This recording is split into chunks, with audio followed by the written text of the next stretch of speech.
자, 우리 남유다를 중심으로 해서 주변의 열방들을 하나님께서 심판하시겠다는 그런 예언을 이사야 선지자를 통해서 하시는데, 남유다 주변 열방들을 심판하신 이유가 무엇이라고 했죠? 그들의 교만함과 그리고 남유다가 그 열방들을 의지하려고 했던 그 이유였습니다. 그래서 블레셋이 하나님의 심판을 받게 될 것이라는 예언을 하셨고, 또 지난 시간부터 살펴보고 있는 모압의 심판 예언이 지난 시간에 했던 15장부터 오늘 보면 16장까지 이렇게 이어지고 있습니다. 모압이 심판을 받은 이유, 이스라엘과 친척 관계인 그들은 우상을 섬겼다고 했는데, 그 우상이 무슨 우상이라고 했어요? 그모스. 그 그모스 신을 섬기는 것은 제사 지내는 거 어떻게 지내요?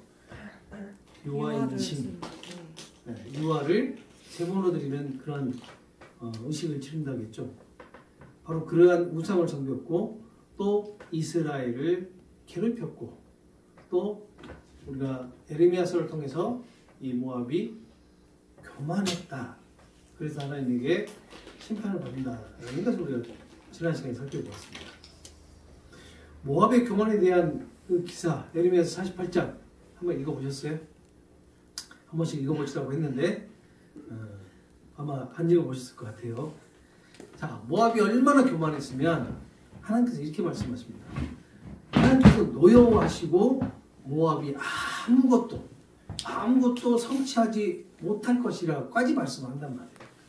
그만큼 모압이 교만했다라는 것을 알 수가 있죠. 이 모압의 자고함과 오만함과 자랑함과 거만함과 이 교만한 모습이 뭐라고 했어요? 오늘 살아가고 있는 이 세상의 모든 사람의 모습, 특히 페르소나라고 하는 두 인격을 가진 가면을 쓴 그리스도인의 모습이 라고 우리가 지난 시간에 살펴봤잖아요. 맞습니다. 페르소나, 두 인격을 가진 가면.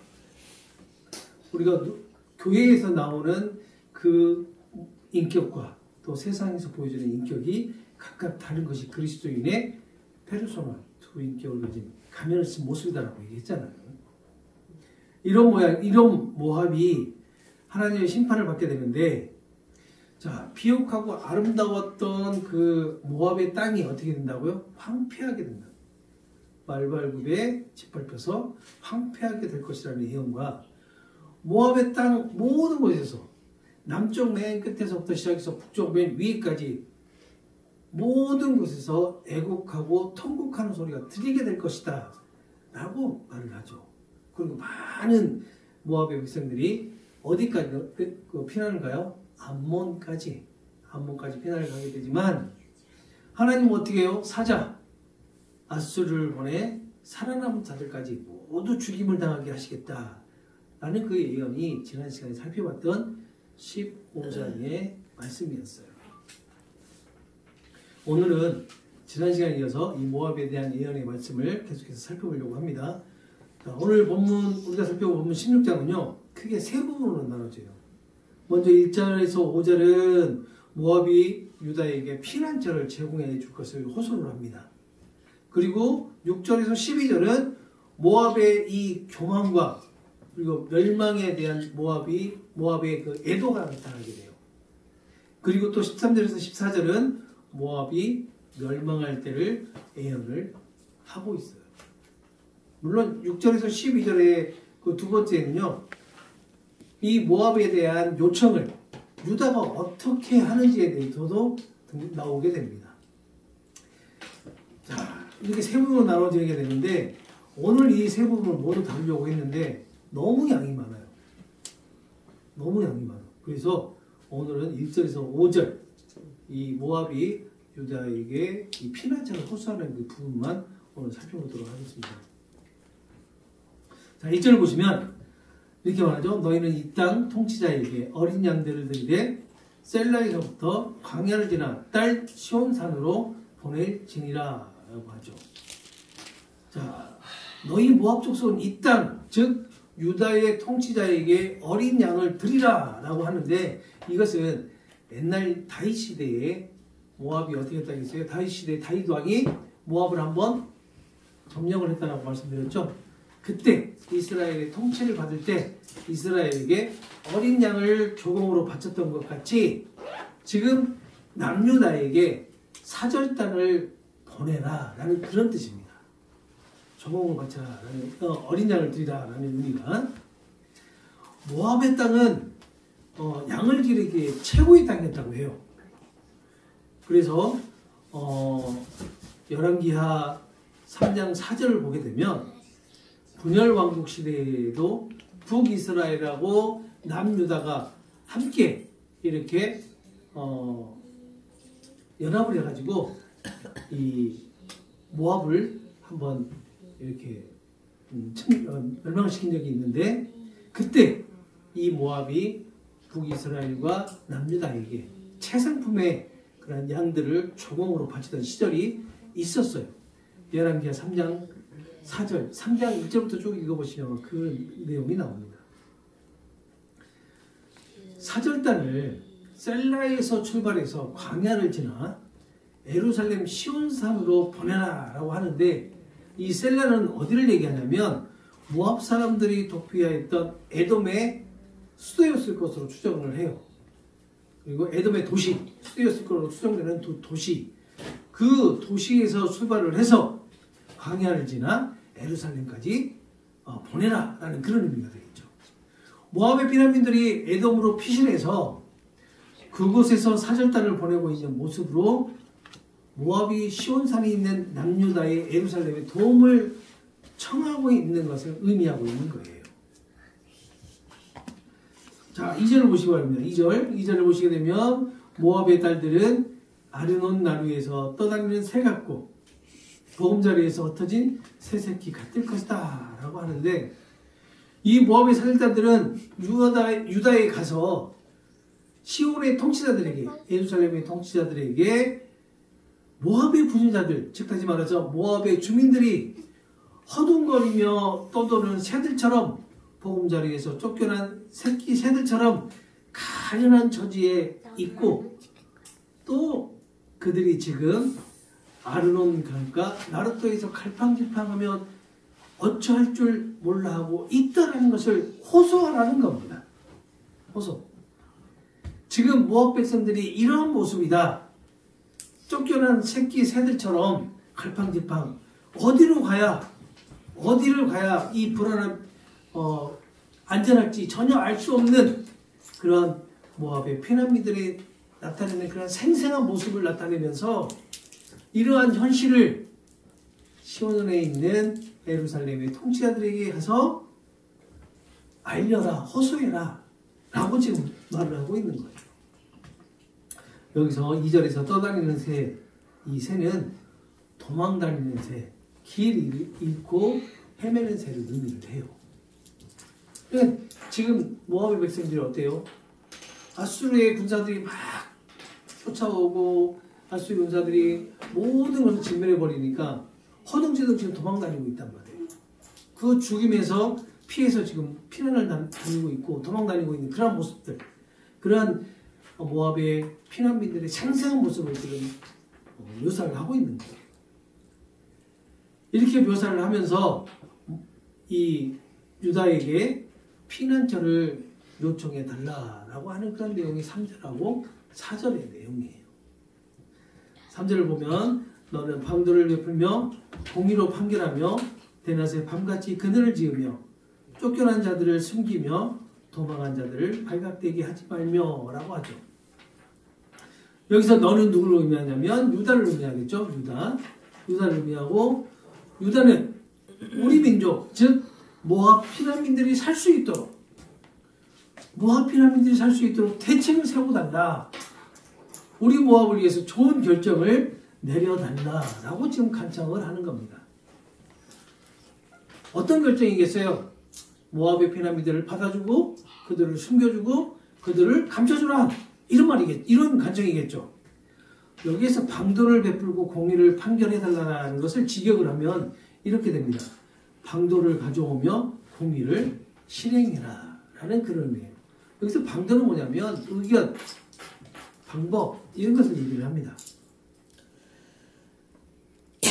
방도를 베푸고 공의를 판결해달라라고 하는 그 뜻은 어려운 지경에 빠진 모압 사람들에게 조언을 아끼지 말고 은혜롭게 대우를 해달라라는 거예요. 다시 말하면 뭐예요? 피라미드를 보호해달라라고 지금 말하고 있는 것이죠. 한나체 떼약볕 속에서 시달리는 이들에게 넓은 그늘을 마련해 주듯이 모압 족속의 피라미드를 보호해주고 밤이 어때요? 밤에 그 어둠이 뭐래요? 모든 것을 가려주죠. 안 보이게끔. 어두우니까 깜깜하니까. 그렇듯이 모압의 피라미드를 숨겨주고 피라미드를 보호해달라라고 지금 요청하는 그런 내용입니다. 유다 땅으로 쫓겨온 피라미드들도 숨겨주고 또 숨어 다니고 있는 이들도 발각되지 않게 해달라라고 지금 간청을 하고 있는 거죠.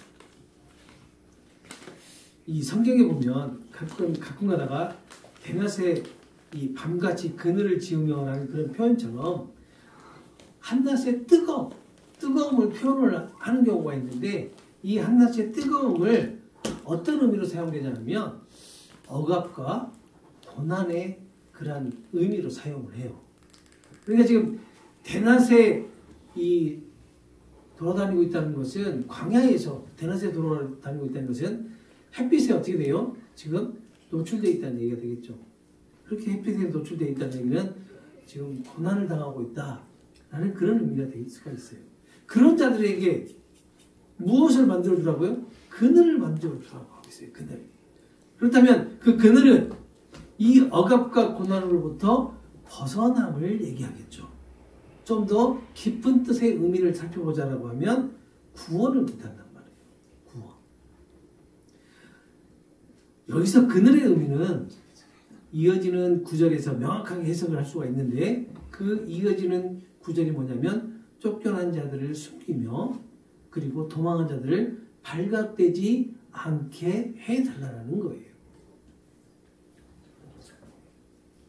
그리고 4절에서 나의 쫓겨난 자들이 너와 함께 있게 하되 너 모압은 멸절하는 자 앞에서 그들에게 피할 곳이 되라. 대저 토색하는 자가 망하였고 멸절하는 자가 그쳤고 압제하는 자가 이 땅에서 멸절하였으며 라고 얘기를 하죠.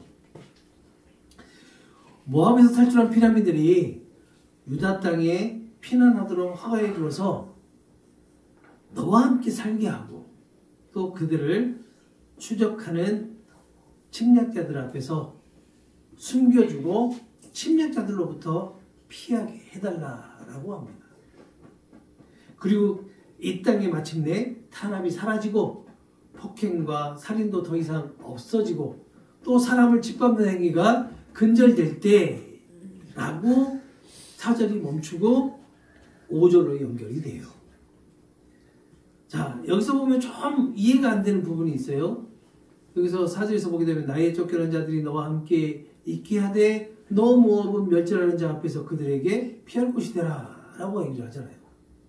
얼핏 이 말로 보게 되면 지금 쫓겨다니는 자들이 누구라고 지금 나와 있어요? 모압이 아닌 것 같이 얘기를 하잖아요.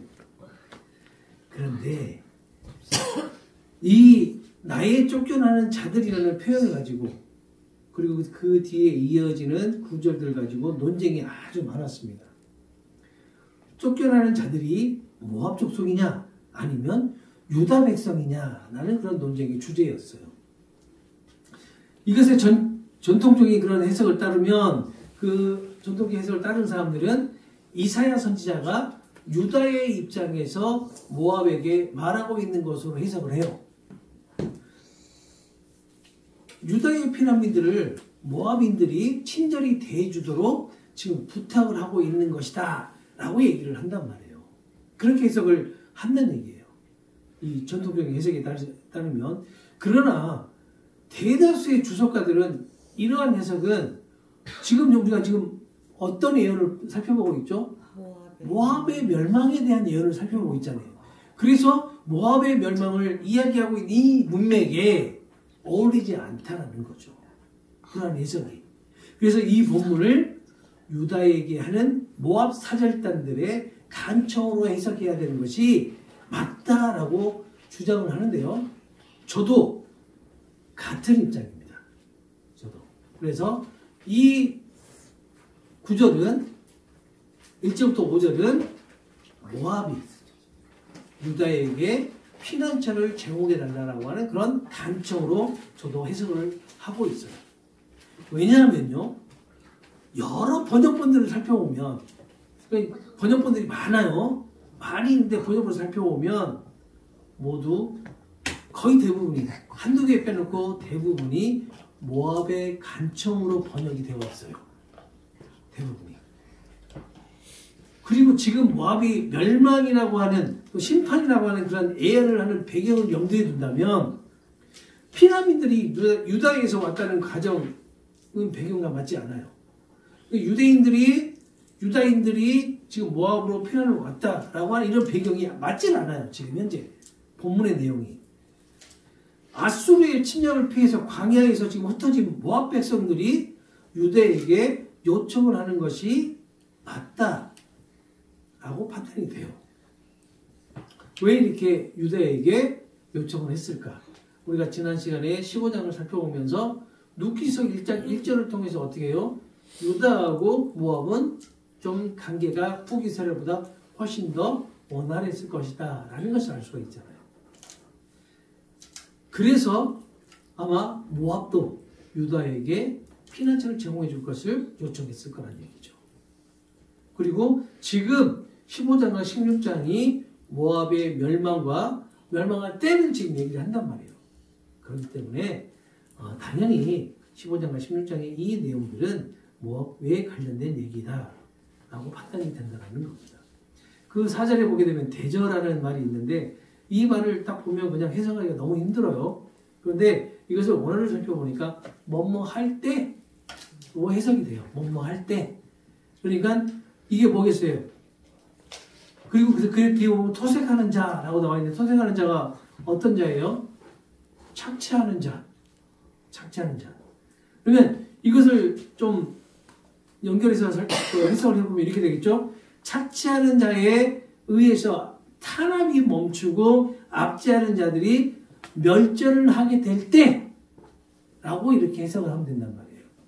그러니까 4절을 보게 되면 대저, 토색하는 자가 망하고 멸절하는 자가 그쳤고 압제하는 자가 이 땅에서 멸절하였으며 라고 되어 있잖아요.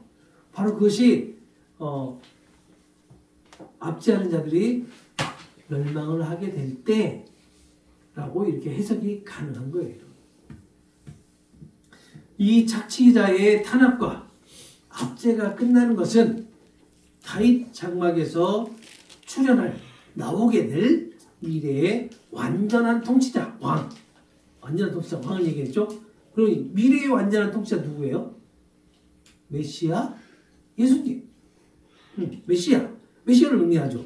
그 출현과 밀접한 관계를 지금 연결을 해주고 있는 거예요.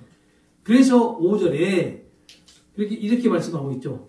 다윗의 장막에 인자함으로 왕위가 굳게 설 것이고 또 그 위에 앉은 자는 충실함으로 판결하고 또 정의를 구하며 공의를 신속히 행하리라 라고 지금 말을 하고 있단 말이에요. 착취하는 자에 의해서 탄압이 멈추고 압제하는 자들이 멸절되는 그때에는 다윗의 후손이 왕위에 앉아서 변함없이 신실과 사랑으로 그 백성들을 다스릴 것이다 라고 합니다. 그는 언제나 진실하게 판결을 내리고 다시 말하면 옳은 일을 지체하지 않고 정의가 이루어지는 것을 보여줄 것이다 라고 지금 말을 하고 있단 말이에요. 누구를 의미하는 것 같아요? 물론 인간 왕들 중에서 하나님의 다윗의 길을 따라갔던 하나님의 합했던 그런 유다의 왕들도 있긴 해요. 그 왕들을 얘기할 수도 있겠지만 궁극적으로 이러한 정의가 실현이 되고 그리고 신실과 사랑으로 백성을 다스리는 그때는 언제일 거라고 생각이 들어요? 바로 메시아가 오셨을 때, 그러니까 예수님이 다스리는 왕으로 오셨을 때 이루어질 일들이겠죠. 폭력과 착취를 일삼는 지상 제국. 이게 어디예요? 이 세상이란 말이에요. 세상의 권력과 힘을 상징하는 이 세상의 제국이 멸망하는 그 자리에 폐허가 되어 있는 그 자리에 이미 이 세상이라고 하는 세상의 권력과 힘이 휩쓸어 버려가지고 폐허가 되어 있는 그 자리에 그와 대조적인 한 왕국, 그 왕국이 세워질 것이다. 그런 의미예요. 그 왕국이 어떤 왕국이에요? 하나님 나라. 하나님 나라를 의미하죠. 이 세상이 통치하는 그 나라가 완전히 멸망을 하고 그 나라 위에 새하늘과 새 땅이 세워지는 그 나라는 어떤 나라? 바로 예수님께서 다스리신 그 나라를 의미하잖아요. 하나님의 나라. 지금 그 메시아의 왕국, 하나님 나라로 지금 연결을 해주고 있는 거예요. 그리고 이 왕국에는 다윗의 장막이라고 하는 그 말은 후손이라고 하는 의미예요. 다윗의 후손에서 한 왕으로 오게 될 것인데 이 왕은 어떻게 해요? 인자함으로 백성을 다스리고 충실함으로 옳고 그름을 판결할 것이고 또한 정의와 공의를 추구하고 실행할 것이다 라고 한단 말이에요. 자, 정의와 공의를 실현하는 것은 누구의 사역이에요? 하나님의 사역. 하나님의 정의, 하나님의 공의. 하나님을 대적하는 자들에게 하나님의 정의를 나타내시고 하나님의 공의를 베푸시는 것. 우리가 이사야서를 살펴보면서 초반부에 많이 살펴봤던 그런 내용이잖아요. 그렇죠? 바로 그 인자함으로 백성들을 다스리고 충실함으로 옳고 그름을 판결하고 정의와 공의로 공의를 실행한다 라고 한단 말이에요. 누가요? 다윗의 장막에서 온 한 왕, 다윗의 후손으로 올 한 왕이 이렇게 다스린다는 겁니다. 이렇게 1절에서 5절의 말씀을 살펴보면 모압이 하나님을 대적하는 아수르의 그 힘과 권력을 피해서 시온의 그늘 아래로, 다시 말해서 예루살렘의 그늘 아래로 피난처를 삼고자 하는 것을 알 수가 있잖아요. 이것이 단순히 있잖아요.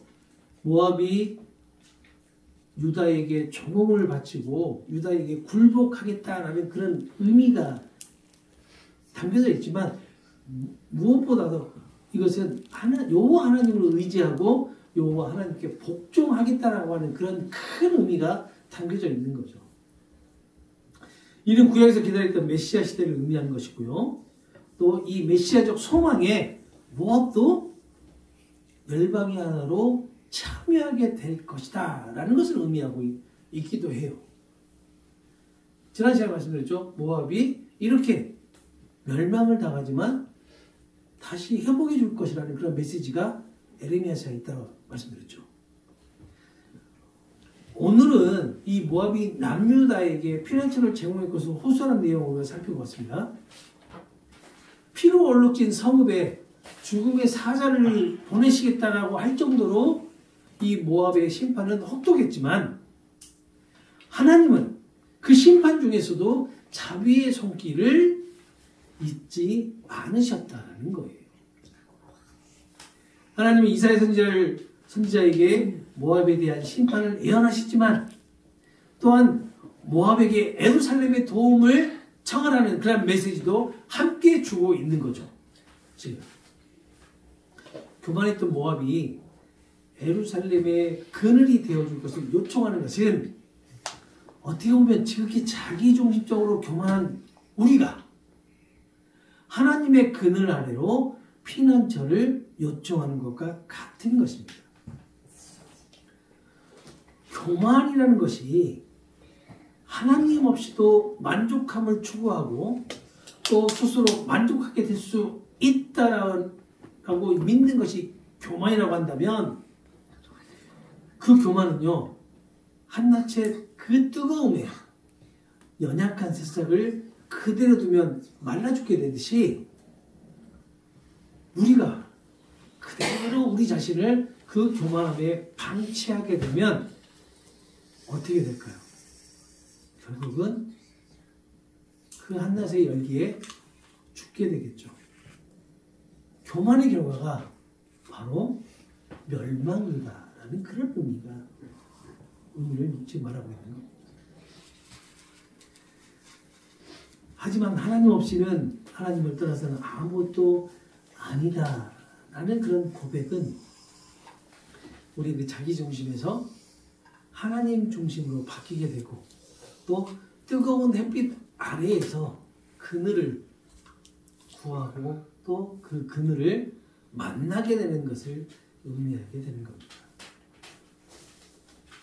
오늘 우리가 살펴본 그 1절에서 5절의 내용의 핵심이 바로 이 말씀이다라고 할 수가 있죠. 자, 모압이 지금 어때요? 한낮의 강렬한 태양빛 아래 지금 그냥 무방비로 노출되어 있단 말이에요. 자, 이렇게 노출되어 있는 인간이 과연 얼마나 버티겠냐는 겁니다. 물도 없이, 그늘도 없이 얼마나 버티겠냐는 거죠. 얼마 못 버티고 다 죽음을 당하게 되겠죠. 바로 지금 모압이 그러한 상태라는 거예요. 그러한 상태에 있는 모압이 지금 한낱 지푸라기를 잡는 심정으로 누구에게? 유다에게 간청을 하고 있는 겁니다. 우리에게 이 햇빛을 피할 수 있는 그늘을 만들어줘라. 우리에게 그늘을 제공해줘라. 라고 말하고 있는 거예요.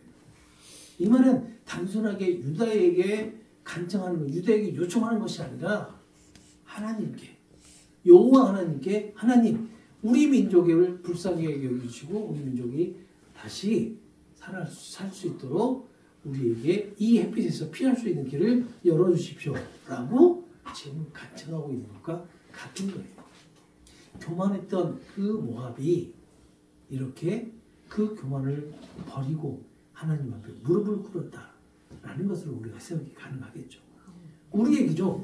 우리 얘기. 아까도 말씀드렸지만 우리 스스로 만족할 수 있고 이것이 우리가 만족할 수 있다라고 하는 그러한 사고방식을 가지고 있는 이 교만함이 결국은 하나님을 만나고 난 다음에 하나님 앞에 우리가 꿇어지고 하나님 무릎 꿇고 바짝 엎드려서 하나님 저의 이 교만함을 없애주시고 이 햇빛 아래에서 하나님의 그늘로 저희들을 인도해 주세요라고 엎드리게 된다는 것은 그만큼 그 교만함이 없어지고 하나님을 구하는 여호와 하나님께 우리를 맡기고 의지하는 그러한 모습으로 바뀌었다라는 것을 말하고 있습니다. 바로 이것이 지금 1절에서 5절까지의 이 모압이 유다에게 피난처를 제공해 줄 것을 요청하는 내용이지만 그 안에는 이렇게 하나님 앞에 무릎을 꿇고 있는 모압의 모습을 볼 수 있다는 겁니다.